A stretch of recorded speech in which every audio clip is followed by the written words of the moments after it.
სავაჭრო მოლაპარაკებები აშშ-სა და კანადას შორის სრული კრახით დასრულდა და ჩვენ ხედავთ, როგორ ბრუნდება დონალდ ტრამპის სავაჭრო ომი.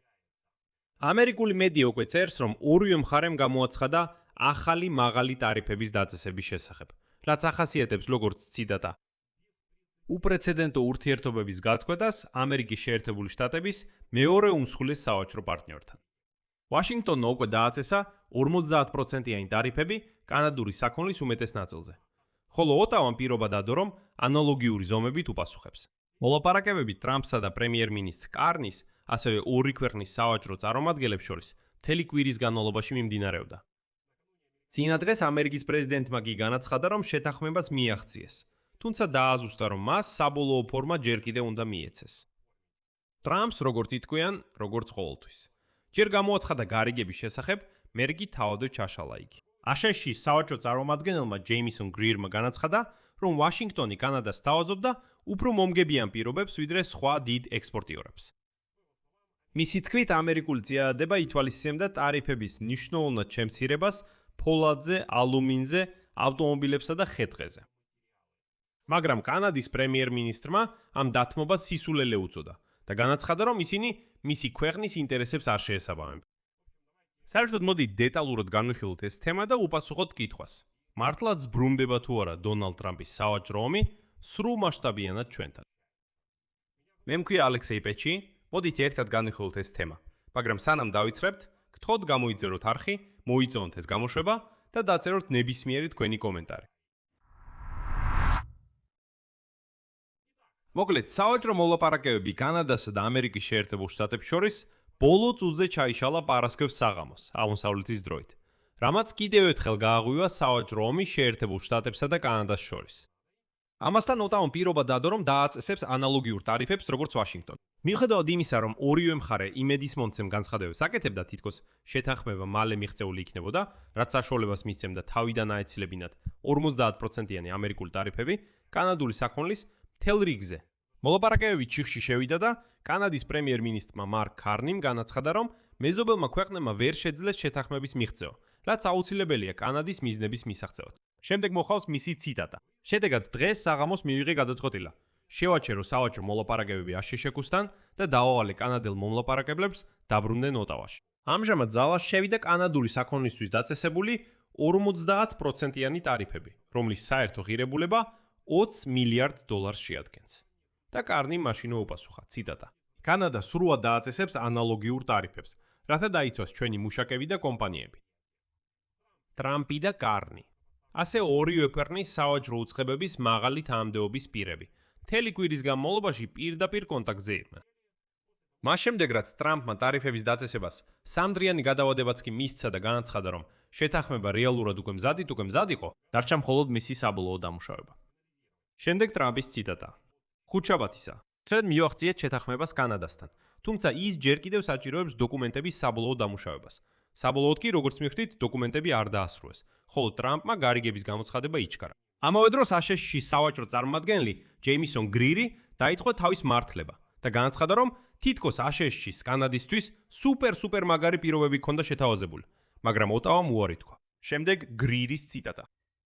მიუხედავად იმისა, რომ აშშ-მ კანადას ჩვენს ბაზარზე ნებისმიერ მსხვილ ექსპორტიორზე უკეთესი პირობები შესთავაზა, ახალი მოთხოვნები და კანადის მიერ სხვა ვალდებულებებზე უარის თქვა დაარღვია ბოლო დღეებში მიღწეული ფრთხილად გათვლილი ბალანსი. ჩვენი წინადადება მოიცავდა ფოლადზე ტარიფების მნიშვნელოვნად შემცირებას, ალუმინი, ავტომობილები და ხე-ტყე.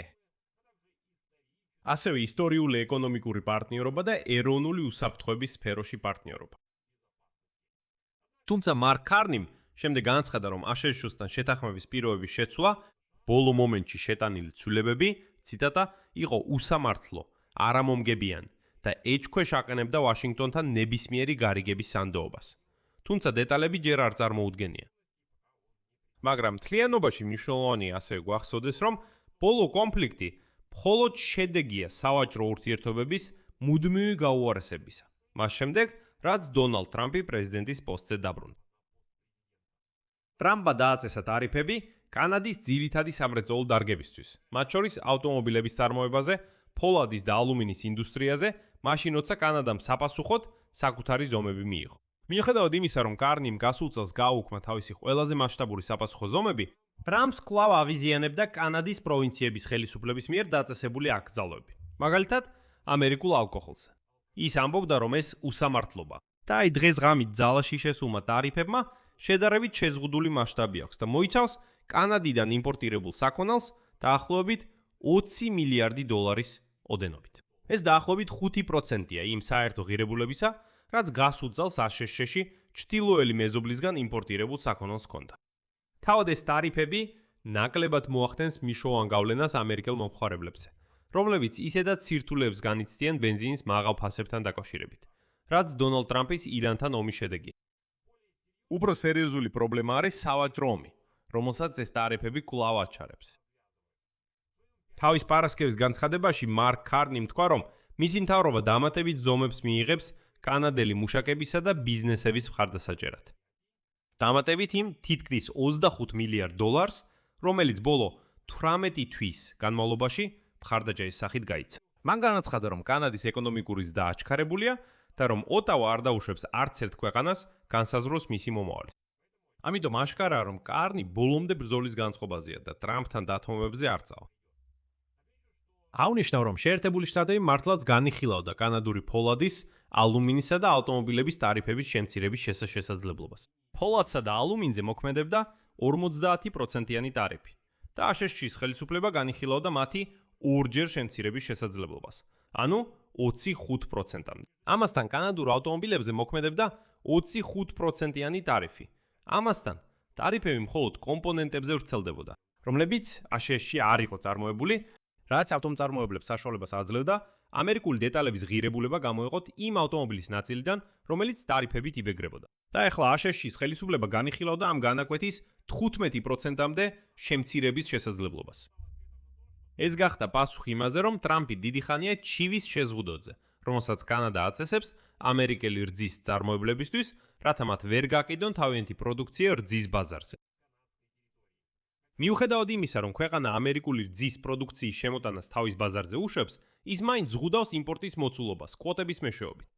და აი იმპორტი, რომელიც კვოტებს აღემატება, შეიძლება დაექვემდებაროს უკიდურესად მაღალ საბაჟო გადასახადებს, რაც ფაქტობრივად ზღუდავს ამერიკული რძის პროდუქციის შემდგომ გატიდვებს ამ ბაზარზე. და კიდევ ერთი საინტერესო დეტალი. ამ გადასახადების დასაწესებლად დონალდ ტრამპი იყენებს ნაკლებად ცნობილ 1930-იანი წლების კანონს. წლების, რომელიც აქამდე არასდროს გამოყენებულა გადასახადების ასეთი გზით დასაწესებლად.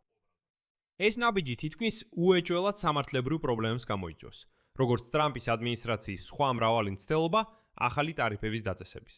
მაგრამ თუ სასამართლოები არ აუგრძალავენ ტრამპს ამ კანონის ასეთი გზით გამოყენებას, ეს შეიძლება მისცეს მას ძლიერი ახალი მეთოდი, რომ დააწესოს 50%-მდე გადასახადები კანადიდან და შესაძლოა სხვა პარტნიორი ქვეყნებიდან შემოტანილ საქონელზე. All-ჯერზე, როცა მისი ადმინისტრაცია ჩათვლის, რომ ისინი თითქოს დააზიანებენ ამერიკულ ვაჭრობას, სხვა ზოგიერთი კანონისგან განსხვავებით, რომლებსაც ტრამპი მიმართავდა და მასშტაბური ტარიფების რეჟიმის აღდგენისას, უზენაესი სასამართლოს გადაწყვეტილების შემდეგ, წლის დასაწყისში, ეს სავაჭრო კანონი, რომელიც ცნობილია როგორც სექცია 328, როგორც ჩანს, არ აწესებს არანაირ ვადობრივ შეზღუდვებს ტარიფებისთვის.